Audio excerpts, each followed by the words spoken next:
gears. First we will find the efficiency of the worm gears. The efficiency of the worm gears is very low. 15%, 20%, 25%, because lot of energy is wasted in the sliding friction. Okay? Due to friction, lot of energy is wasted, and that energy is converted into heat. Okay? And that heat may raise the temperature of the gear parts. So when the temperature is more than 95 degrees Celsius,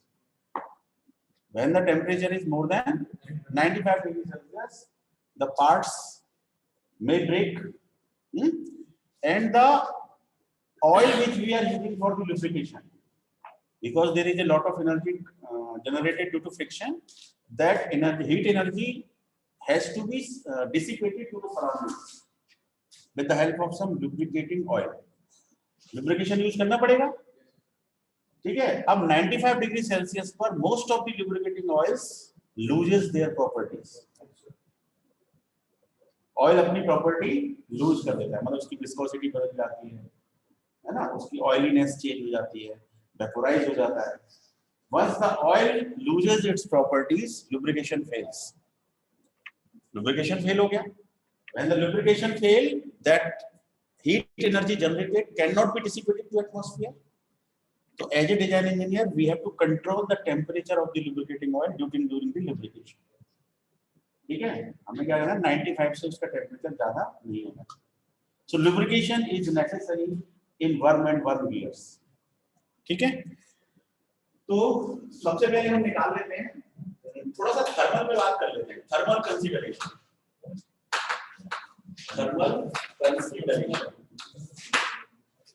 thermal से मेरा मतलब यही है, heat वगैरह है part of thermal. ठीक है, तो अब हीट कितनी जनरेट हो रही है, कितनी डिसिपेट हो रही है ना. इक्विलिब्रियम पॉइंट ऑफ व्यू से क्या होना चाहिए, the heat generated should be equal to heat dissipated. दोनों इक्वल रहेंगी तो हमारा सिस्टम बढ़िया रहेगा, है ना. तो हम ये देख लेते हैं कि हीट जनरेटेड क्या हो रही है. तो Hg is the heat generated. Hg is the heat generated in the meshing of the worm and worm gears, है ना. ये थर्मल कंसीडरेशन किसका चल रहा है, वर्म और वर्म गियर का ही चल रहा है, worm and worm gears. So Hg is the heat generated, and heat generated can be found. कैसे निकालोगे heat generated? मान लीजिए वर्म वर्म गियर से पावर जनरेट हो रही है 75 किलोवाट. मान लीजिए this is the power. अब इस 75 किलोवाट में से 55 किलोवाट फ्रिक्शन में वेस्ट हो गई. मान लीजिए 55 किलोवाट फ्रिक्शन में वेस्ट हो गई, तो बचे कितनी, 25 बची ना, 20 बची है ना, 20 बची. So 20 kilowatt is the useful power. 20 kilowatt is the. तो हीट जनरेटेड जो होती है वो तो वेस्टेड पावर है ना. Heat generated means wasted power. ठीक है, तो मान लीजिए ये तो मुझे वेस्टेड निकालना है, तो मैंने कैसे निकाला, 75, मेरा वेस्टेड 55 था और यूज कितना था, 20. तो 20 जो यूज था वही तो उसकी एफिशिएंसी है, जो यूजफुल है वही उसकी एफिशिएंसी है ना. तो हम क्या करते हैं, टोटल हम 1 मान लेते हैं, 1 में से एफिशिएंसी माइनस कर देते हैं. ठीक है, ब्रैकेट लगा देते हैं. ठीक है, so this much of kilo joules per second.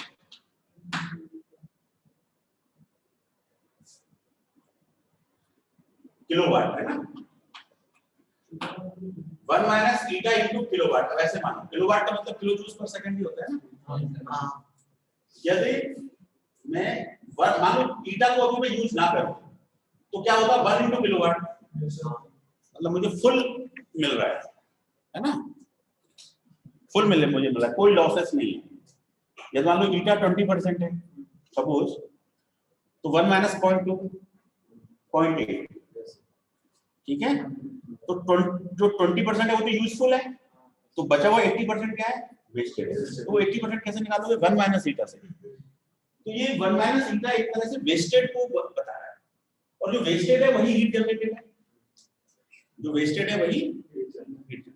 So 1 minus eta into kilowatt. अब ये किलोवाट मतलब जैसे मैंने 75 मान लिया, कोई भी सिस्टम की पावर ये पावर है, तो उस पावर में यदि हम मल्टीप्लाई करते हैं 1 माइनस ईटा से, तो वो हमारी हीट जनरेटेड हो जाएगी kilo joules per second, kilo joules per second.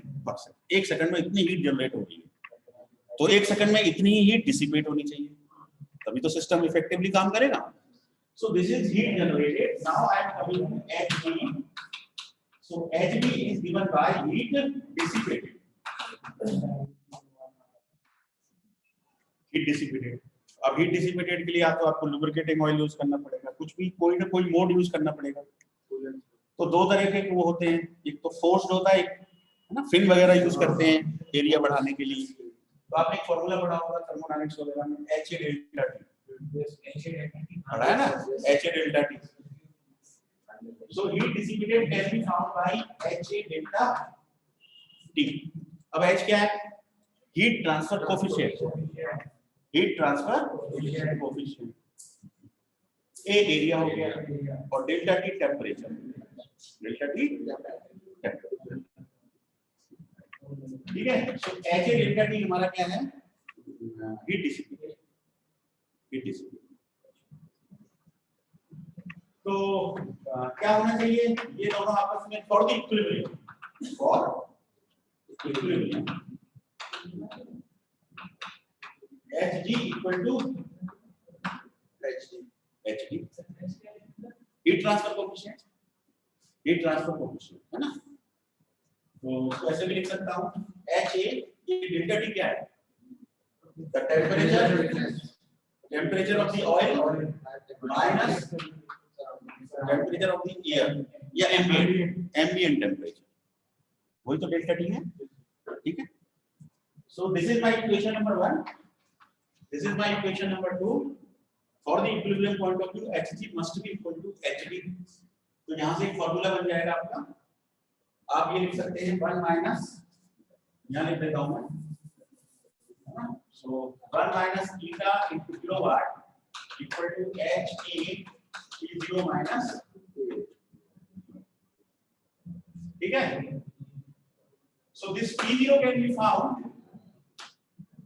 या पहले पावर निकाल लें, जब कोई पावर के क्वेश्चन आते हैं तो Ha T0 minus Ta divided by 1 minus theta. तो यदि कोई थर्मल कंसीडरेशन का न्यूमेरिकल होगा और पावर वगैरह की बात होगी, ठीक है, वर्म एंड वर्मविल के चैप्टर में, तो पावर कैलकुलेट करने के लिए we can use this formula. और ये फार्मूला हो सकता है डाटा बुक में गिवन होगा, ठीक है, but we have derived it. So kilowatt equal to Ha T0 minus T। अब इसमें H जो है वो हीट ट्रांसफर कोएफिशिएंट है, तो H की वैल्यू यदि क्वेश्चन में ना दी हो तो H को आप अज्यूम कर सकते हैं 10 से, है ना, 10 से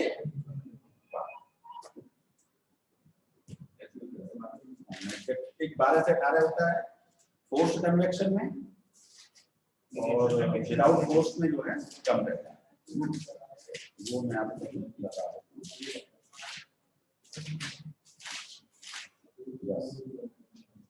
तो 12 से 18 अंडर नॉर्मल कंडीशंस, 12 से 18 लेवल्स, 12 से 18 नॉर्मल कंडीशन। हम कोई फैन वगैरह यूज नहीं करते हैं, we are not using any fan, forced convection नहीं करना। So with normal air circulation, है ना, normal air circulation, ठीक है, नॉर्मल कंडीशंस। और इसी की वैल्यू 20 to 28 होती है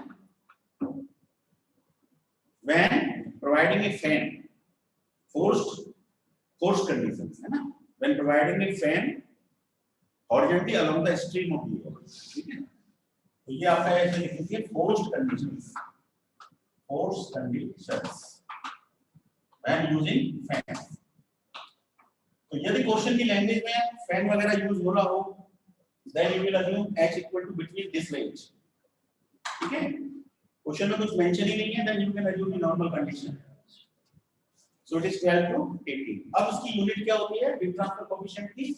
what per meter square degree Celsius, है ना। डिग्री सेल्सियस या डिग्री केल्विन दोनों सही है, पर डिग्री सेल्सियस है ना, 1 डिग्री सेल्सियस में है, 1 डिग्री केल्विन पर में तो बराबर ही रहता है ना, पर डिग्री सेल्सियस मींस पर डिग्री केल्विन। लेकिन वैसे केल्विन में कन्वर्ट करते हैं तो आप डिग्री सेल्सियस में प्लस 273 जोड़ देते हैं। तो 1 degree Celsius is 273 degree kelvin, but change in Celsius scale of 1 degree is equivalent to change in Kelvin scale of 1 degree. Change बराबर रहता है ना, दोनों का चेंज बराबर रहता है, राइट। तो जैसे सेल्सियस का तो 0 यहाँ से शुरू होता है, 0 1 2 3 4 5 ऐसे चलता है, 0 1 2 3 सेल्सियस, और केल्विन का पैरामीटर यहाँ 273 से शुरू होता है और फिर ये 274 75 76। तो यहाँ पे जो 1 डिग्री का चेंज होता है और यहाँ पे जो 1 डिग्री का चेंज होता है वो इक्विवेलेंट होता है। सो दैट्स व्हाई पर डिग्री सेल्सियस बोलेंगे या पर डिग्री केल्विन बोलेंगे, तो एक ही बात है, कंफ्यूज मत होना, एक ही मतलब है इस बात का, क्योंकि चेंज में फर्क नहीं है। उसका बॉटम लाइन 276 से शुरू होता है केल्विन का, ठीक है, और फिर उसके स्केल की जो साइज है वो बराबर है सेल्सियस और केल्विन, तो चेंज बराबर है। So this is about H. अब देखो जरा यूनिट के बारे में सोचो, इधर तो आपने ले लिया किलोवाट, तो ये हो गया किलो जूल्स पर सेकंड। अब इधर आपने एच ले लिया वॉट में, तो what per meter square, metre square से मीटर स्क्वायर कट जाएगा। देखो ये पूरी इसकी यूनिट देखो, वॉट, एच की यूनिट है what per meter square degree Celsius, ठीक है। एरिया की यूनिट है मीटर स्क्वायर, डेल्टा टी की यूनिट है डिग्री सेल्सियस। डिग्री सेल्सियस से डिग्री सेल्सियस गया, मीटर स्क्वायर से मीटर स्क्वायर, क्या बचा वॉट, है ना। और ये क्या बचा, ये किलोवाट। तो दोनों को इक्वल करने के लिए पहले इसको वॉट में कन्वर्ट कर लो। तो we can do this is equal to 1000 into 1 minus eta watt।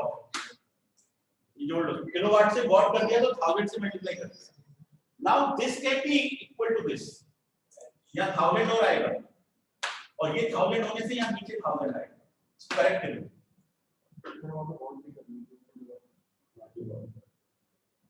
नहीं ये तो किलोवाट ही रहेगा, क्योंकि मेरा मान लो यहाँ 75 किलोवाट है मान लीजिए, तो जब मैं इसे वॉट में चेंज करूंगा तो 75 into 1000 होगा ना, 1000 तो अलग से आ रहा है, ठीक है। और मैं इस फॉर्मूले से क्या निकाल रहा हूँ, किलोवाट निकाल रहा हूँ, मेरा आंसर तो 75 आना चाहिए, तो वो किलोवाट ही रहेगा, समझ में आ गया। हाँ, so very important, our final formula is this one, ठीक है, किलोवाट इक्वल, और ये डाटा कितनी कीमत होगा तो देख लेना, नहीं हो तो याद कर लेना, HA P0 - T 1000 1 - E, correct. ये हो गया किलोवाट। अब ये नोट होगी वैल्यू H की, है ना। अब इसी में से एक फॉर्मूला और बना सकते हैं, T0, या इसको T बोल सकते हैं, भैया T0 रहने दो, T0 equal to 1000 1 - eta kilowatt divided by HA plus P। ये बन सकता है, एक ही चीज है। तो T0 प्लस, तो ये T क्या है, final temperature of the oil, final temperature of the, और इसकी लिमिटेशन कितनी है, 95 डिग्री सेल्सियस इसकी लिमिटेशन होती है, क्योंकि ज्यादातर जो ऑयल्स होते हैं वो अपनी विस्कोसिटी को खो देते हैं, मतलब वो अपनी प्रॉपर्टीज को अपनी वर्किंग ही भूल जाते हैं, लुब्रिकेशन का काम भूल जाते हैं ना, तो लुब्रिकेशन करेंगे ही नहीं, so that's why that is a problem, ठीक है। तो हमें ये कंट्रोल करना पड़ता है टेम्परेचर, ठीक है। Heat to be dissipated to the atmosphere with the help of lubrication system, lubrication is very very necessary in the worm and worm. So this is something about the efficiency, something about the power calculation, thermal consideration. This topic is thermal consideration, ठीक है। इस पे एक numerical लिख लो, फटाफट solve करके दिखा दो।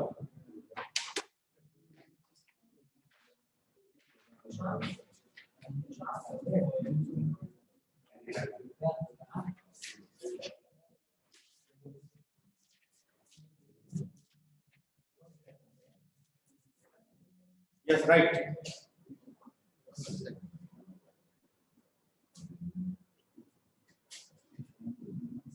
A worm gearbox. A worm gearbox with an effective surface area.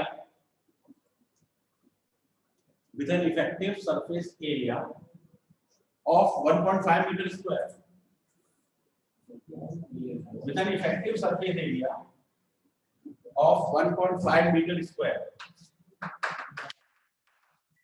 Effective surface area of 1.5 meter square is operating in still air. Is operating in still air. Still air से मतलब कौन सी condition हो गई? Normal condition. हाँ, normal condition. तो H यदि नहीं दिया होगा तो 12 से 18 के बीच में मान लो 15 मान लेंगे. ठीक है, एवरेज. और यदि क्वेश्चन में दिया होगा कि H इतना यूज करना है तो फिर वही लेंगे. ठीक है. तो operating in still air with A heat transfer coefficient of 15 वाट पर मीटर स्क्वायर डिग्री सेल्सियस दिया हुआ है. With a heat transfer coefficient of 15 watt per meter square degree Celsius. So H equal to 15 watt per meter square degree Celsius is given. The temperature rise of the lubricating oil above the lubricator, temperature rise of the lubricating oil above the atmospheric temperature is limited to 50 degrees Celsius. Is limited to 50 degree Celsius. इस line में क्या मतलब हुआ कि temperature rise 50 degree Celsius के लिए limited है, मतलब इससे ज्यादा नहीं होना चाहिए, है ना. एम्बिएंट टेम्परेचर कितना होता है? लगभग 25 प्लस 50. इसका मतलब हमारा लुब्रिकेटिंग ऑयल 75 से ऊपर नहीं जाना चाहिए, उसके 75 से नीचे ही रहना चाहिए. ठीक है ना. तो डिफरेंस आपको 50 दिया हुआ है. ठीक है. यदि एटमॉस्फेरिक टेम्परेचर 40 है तो 40 प्लस 50 90 हो जाएगा. हाँ, डेल्टा टी डायरेक्ट दिया हुआ है. हाँ, yes, delta T direct given, not T0 not TA. The difference is given. So delta T is 50 degree Celsius or you can say 50 degree Kelvin. दोनों बोल सकते हो क्योंकि चेंज है ना. चेंज में तो एक ही बात होती है ना, 50 degree Celsius and 50 degree Kelvin both are. ठीक है. So the worm gears are designated as 130-10-8. 130-10-8. 130-10-8. ठीक है. 130-10-8. हाँ, 130-10-8. वन का मतलब बताओ लास्ट बेंच. ये वन का मतलब क्या है सर? इंग्लिश में number of star on the one तो समझ जाओ. 30 क्या है?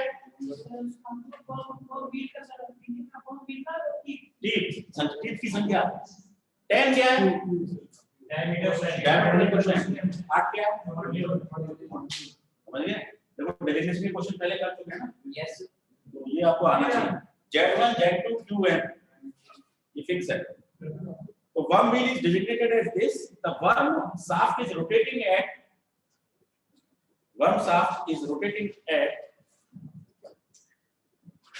1440 RPM.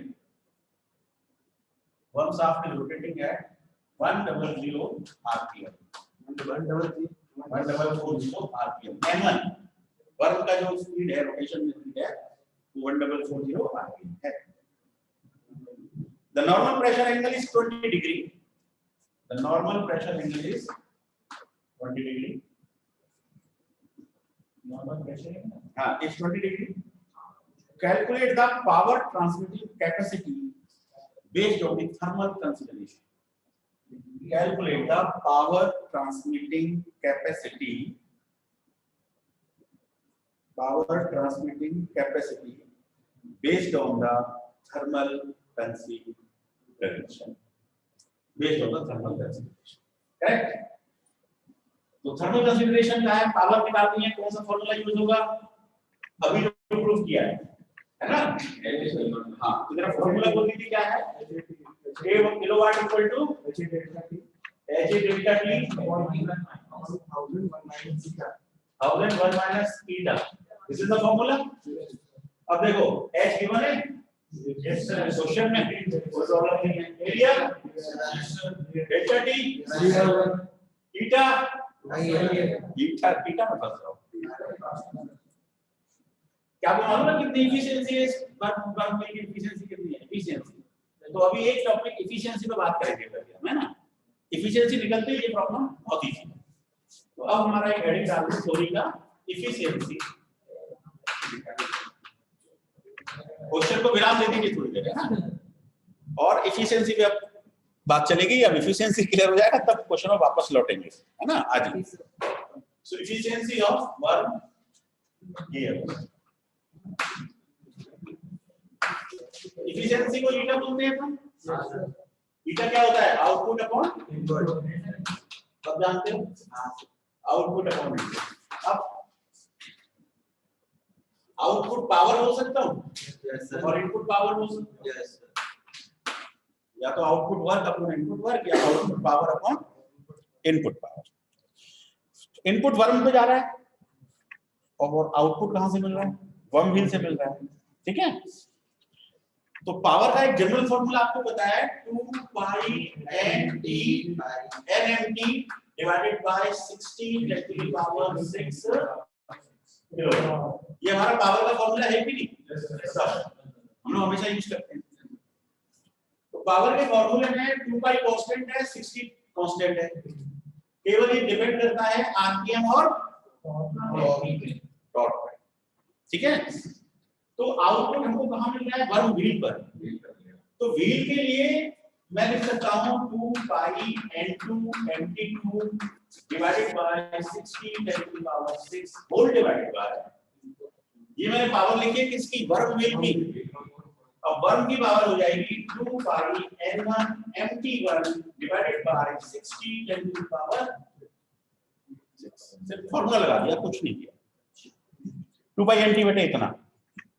तो आउटपुट कहां मिल रहा है? व्हील पे। तो वहां n2 आ जाएगा, mt2 आ जाएगा और नीचे क्या आ जाएगा? n1 और n2। तो अब क्या क्या कैंसिल हो गया? डिनोमिनेटर से डिनोमिनेटर 2 पाई से 2 पाई बचा क्या? n2 बाई n1 बचा और mt2 बाई mt1 बचा। यहां तक क्लियर? इस डेरिवेशन इज इंपॉर्टेंट है। एफिशिएंसी का डेरिवेशन है बड़ा, आउटपुट अपॉन इनपुट से शुरू होता है और अभी देखना ये कहां पहुंच जाएगा होते होते। ठीक है, सो अब ये हो गया आरपीएम और टॉर्क आ गए। यहाँ पे दो ही चीजों पर डिपेंड है, आरपीएम और टॉर्क। अब ये टॉर्क को आप क्या लिख सकते हो? Force into perpendicular distance. तो mt2 can be written as n1 ये तो हो गया pt2 into d2/2 लिख सकते हो, और mt1 को pt1 d1/2। ठीक है, pt1 d1/2 और उधर लिख सकते हो pt2 d2। ठीक है, अब देखो 2 से 2 कैंसिल। तो अब हमारे पास फाइनली क्या मिल गया? ये है ना, फाइनली हमें मिल गया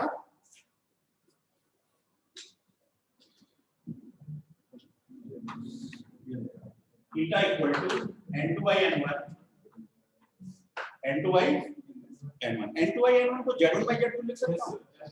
बताओ, लिख सकते हैं ना? z1 बाई z2 हैं? तो देखो z2 बाई z1 जो होता है उसे क्या बोलते हैं? ये रेशियो। और n2 बाई n1 होता है z1 by z2 1 upon i। so this can be written as 1 by i। this first term can be written as 1 upon i। I is the gear ratio, correct? now pt2 by pt1 d2 by d1 ये तो है pt2 by pt1 और d2 by d1। ठीक है, अब बताओ pt2 को क्या लिख सकते हैं? फोर्स, ये तो फोर्स है ना, tangential force of the worm wheel, और ये क्या है? Tangential force on the worm gear. ठीक है, तो pt2 का फार्मूला देखो जरा, उसमें क्या है डाटा बुक में? मोबाइल में देखो, नहीं लाए हो तो फोर्स पिछला सवाल किया था ना फोर्स का, वहां देखो। हाँ PT2 और PT1 का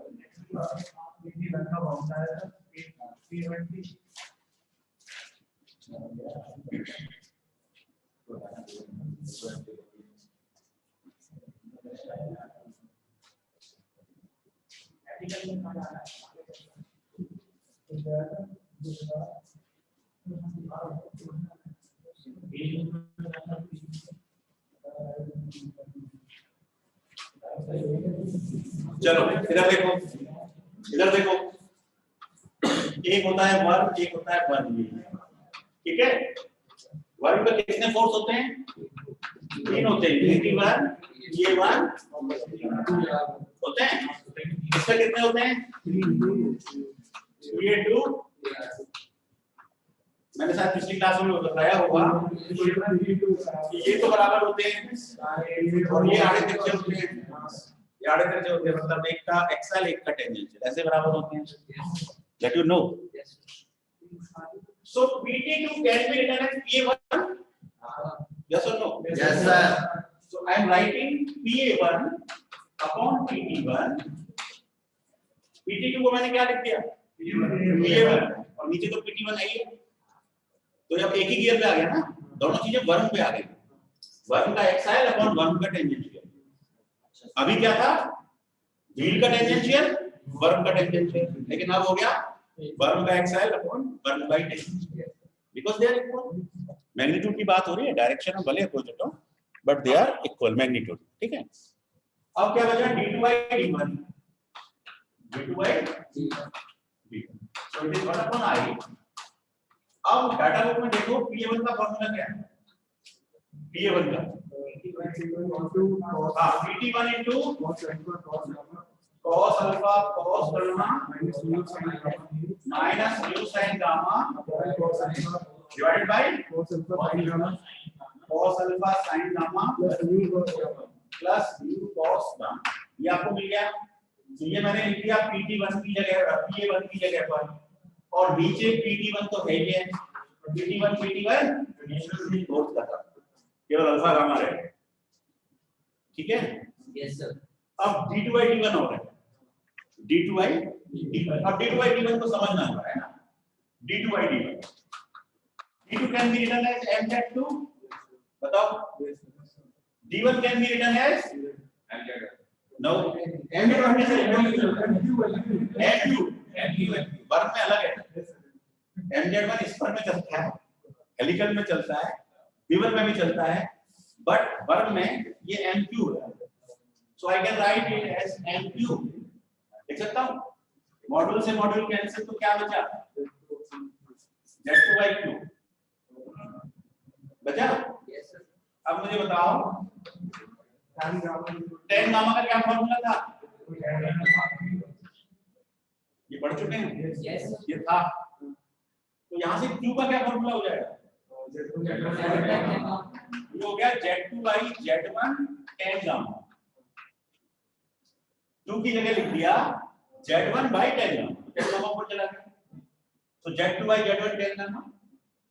अब z2/z1 होता है real ratio, so it is I tan gamma,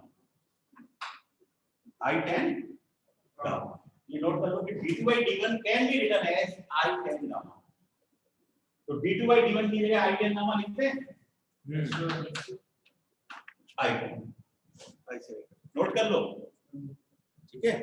note कर लो z2/z1 कैसे है, देखो d2/d1 निकालना था, d2 को लिखा mz2, d1 को लिखा mq, mn कैंसिल, z2/q बचा।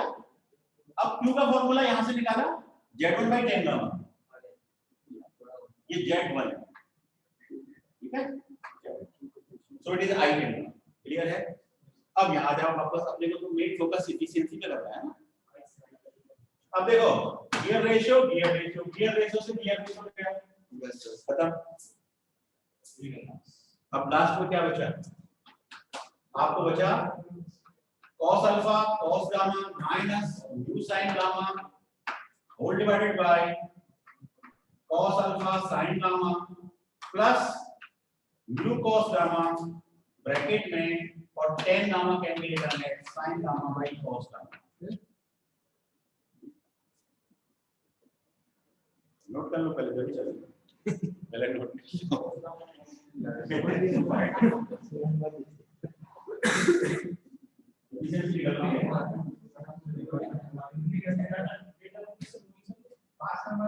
डेरिवेशन नहीं हुआ,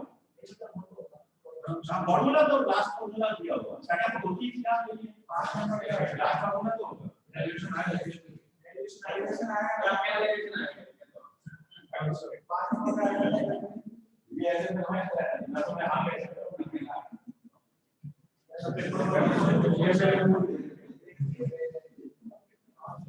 सो it is sin gamma by cos gamma. यहां तक क्लियर है? cos गामा से न्यूमरेटर को डिवाइड कर दो। यस, तो cos gamma yes sir, cancel, क्या बचा? cos अल्फा बचा, yes sir, sin gamma by cos gamma, तो जो क्या mu tan gamma divided by numerator से डिनोमिनेटर को डिवाइड कर दो, sin गामा से इसको डिवाइड कर दो, तो sin गामा कैंसिल हो गया, तो क्या बचा? Mu cot gamma, cos gamma by sin gamma. So this is the final formula for the efficiency. ठीक है, अब इस फॉर्मूले में आप देखें अल्फा गामा और म्यू के अलावा कुछ है ही नहीं, मतलब वर्क मीन की एफिशिएंसी अल्फा पर डिपेंड करती है, प्रेशर एंगल पे, गामा मतलब लीड एंगल पर डिपेंड करती है, और प्रोपोर्शनल ऑफ फ्रिक्शन पर डिपेंड करती है। These are the three important parameters for the efficiency. ठीक है, सब कुछ कर दिया गया, लास्ट में अल्फा गामा म्यू। ठीक है, अब बताओ आपके क्वेश्चन में क्या अल्फा गामा म्यू दे रहे हैं? देखते हैं म्यू अल्फा गामा तो देगा, गामा तो कैलकुलेट हो जाएगा, बिल्कुल सही है। तो अब बस म्यू की दिक्कत है ना, तो म्यू का देख लेते हैं, अभी देख लेते हैं।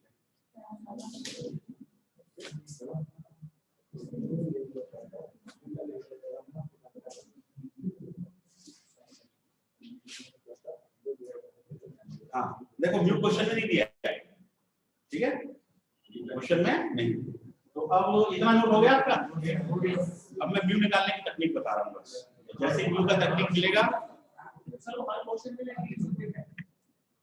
नहीं, न्यूमेरिकल होगा तो फॉर्मूला यूज करना है ना, बस न्यूमेरिकल होगा तो आपको फॉर्मूला यूज करना है, डिराइव थोड़ी करना है, डेरिवेशन आएगा तो डेरिवेशन, ठीक है, बहुत छोटी सी तकनीक है।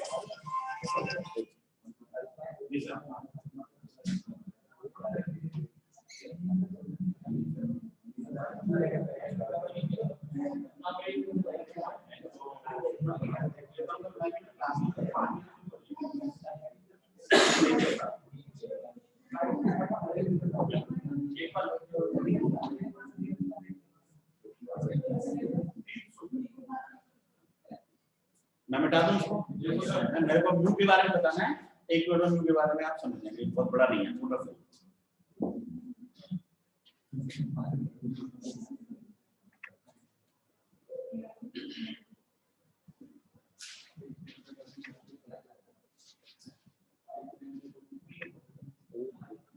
देखो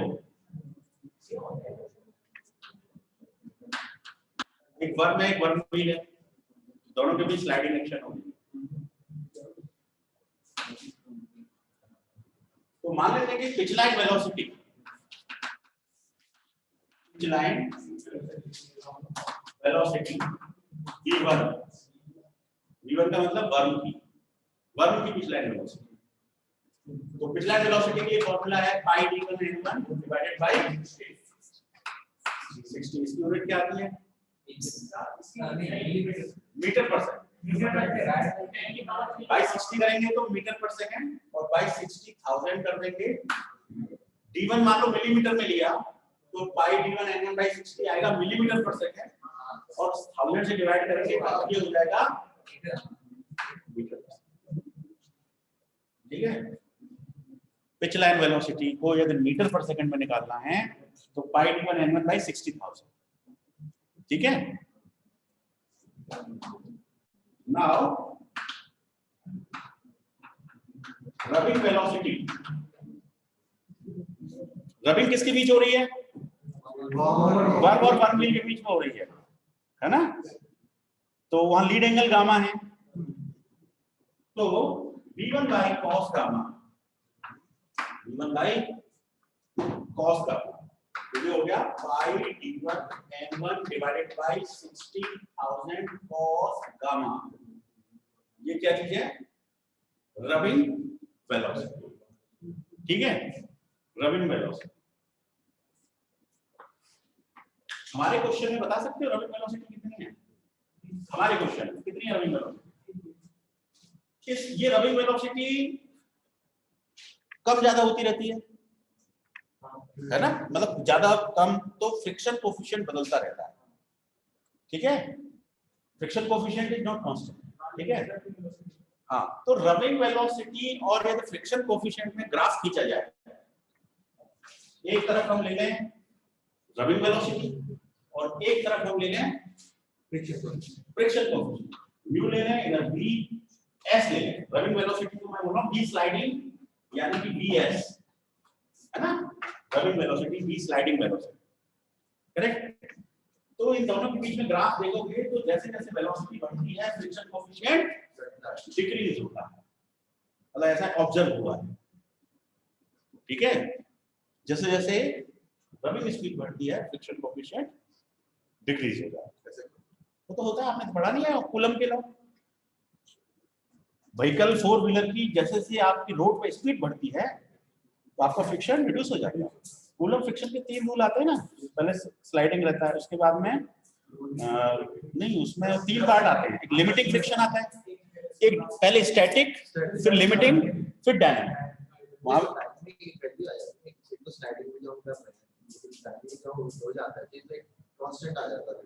आ जाता है तो वो कूलम का लॉ है अंडर सर्टेन अजम्पशंस, ठीक है।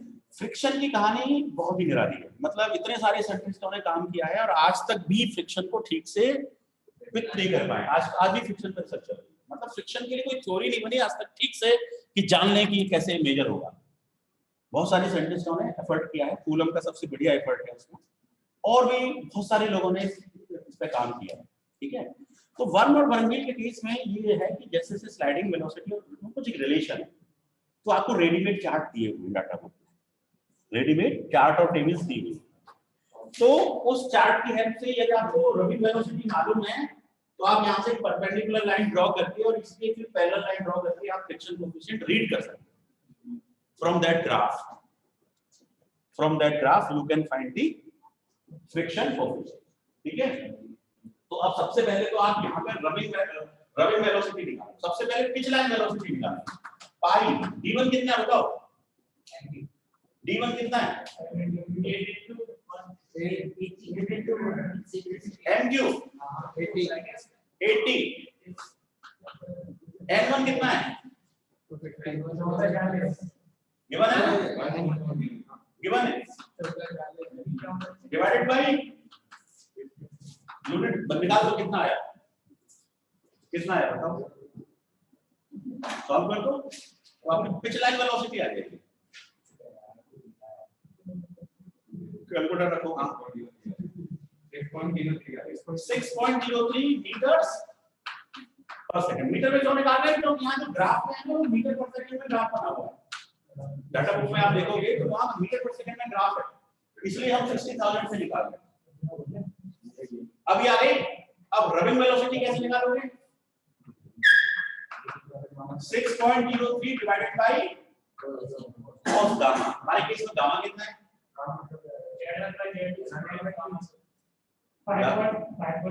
10 गामा Z1/2, तो निकालो गामा निकालो 5.7, तो ये हो गया cos 5.71, ठीक है। इसको सॉल्व करो तो रबिंग वेलोसिटी आ जाएगी 6.061 मीटर्स पर सेकंड। अब डाटा बुक खोलो और ये वाला ग्राफ देखो, या टेबल होगी या ग्राफ होगा, चेक करो क्या है, या कौन सा पेज पे जरा बताओ,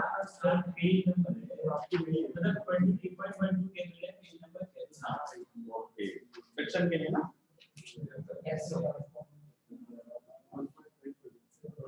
यस, ये पेज नंबर 23.7 पे है। 23.7 पे ये वाला पेज है। इसमें हॉरिजॉन्टल एक्सिस में क्या लिया है, पढ़ना पूछना क्या लिया है हॉरिजॉन्टल एक्सिस में? हॉरिजॉन्टल एक्सिस में क्या लिया है? हॉरिजॉन्टल एक्सिस पे वर्टिकल पे बस हो गया। तो अब आपकी स्पीड कितनी आई है? 6.06। अब इसको देखो 6.06 मार्क करो और उसके अकॉर्डिंग व्यू बता दो। अंदाजे से ले लो, लगभग ले लो।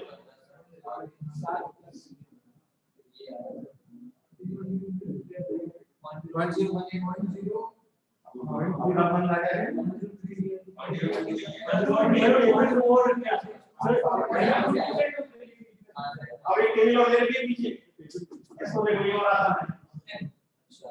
इसमें क्या देखा है टेबल में? इसमें सीधे सीधे रविंग वेलोसिटी की है और व्यू दे रखा है और व्यू की रेंज दे रखी है। तो हमारा कितना है 6.11। देखो 4 के लिए दे रखा है, 7 के लिए दे रखा है। तो we can find by inter दोनों तरीके जैसे मर्जी करना, टाइम कम हो उसको चार्ट दे देना, अंदाजा नहीं है, थोड़ा बहुत इधर हो जाएगा, कोई दिक्कत नहीं है। 0.018 आ रहा है, 0.019 आ रहा है, सब चलेगा। उसके आसपास चारों साथ में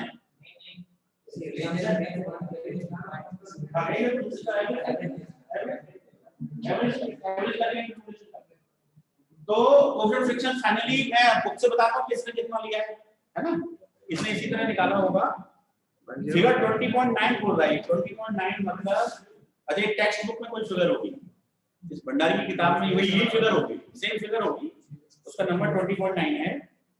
तो उसने बोला है कोएफिशिएंट 0.024, इतना याद था ना? इसने 0.024 लिया, ठीक है। सो म्यू इक्वल टू 0.024 आ गया। एक बार फिर से समझो म्यू कैसे निकालते हैं। सबसे पहले पिच लाइन वेलोसिटी, उसके बाद रविंग वेलोसिटी, रविंग वेलोसिटी के बाद ग्राफ या टेबल, बस 3 स्टेप, या तो ग्राफ से या फिर टेबल, ठीक है। क्लियर हो गया? अब आपको अल्फा भी पता है, गामा भी पता है, म्यू भी पता है, तो आप एफिशिएंसी निकाल सकते हो। आंसर बता दो, मैच कर लो बस। एफिशिएंसी कितनी आ रही है आपकी? नहीं, काफी ज्यादा है। अल्फा 20 डिग्री है,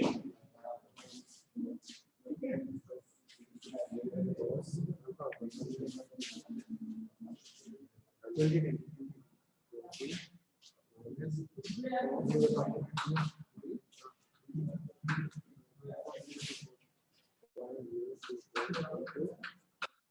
cos alpha minus mu tan gamma, tan 5.71 divided by cos 20 plus mu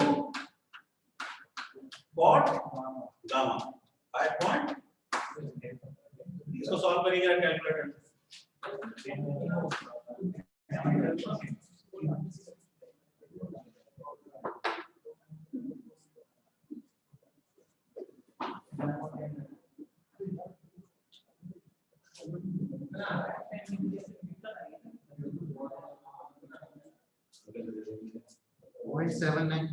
हाँ ये राइट है, बोलो कितना है? 0.7945। वेरी गुड, तो ये हो गया 79.45। This is the efficiency of the worm wheel. हो गई? This is the efficiency. अब पीडब्ल्यू निकालने में क्या दे रहा है? वो तो डिपेंड करता है ना, आप heat transfer coefficient, lubrication, everything you are using, तो फिर बढ़ेगी ना। और फिर कैसा वर्म व्हील है, वो सिचुएशन पे डिपेंड करता है ना। और भी पैरामीटर्स होते हैं, बस जनरली कम रहती है, ठीक है। इस क्वेश्चन में ये आ रही है 79.45। मैं आंसर मिला देता हूँ 79.45 एग्जैक्ट, ठीक है। अब मुझे किलोवाट बता दो कितना। बस फिर हम क्लास को एंड कर देते हैं, आज की क्लास को। I think it is sufficient for today. No This is not 5.47. 5.47 is right. 5.47 I will write. 5.47 kilowatt is right है ना? Yes sir. Yes. आपके दोनों आंसर सही निकले, इसका मतलब आपकी कैलकुलेशन ठीक है। आप लोग भी ऐसी कैलकुलेशन रखिए, कैलकुलेटर से जो भी निकाल के दें वो सॉलिड हो, है नहीं? सॉलिड होना चाहिए, नहीं तो आपको पता लगा कांसेप्ट सही है, केवल कैलकुलेटर चलाना नहीं आ रहा है इसलिए गड़बड़ हो गया। वो सिचुएशन अवॉइड करिए, है ना? ओके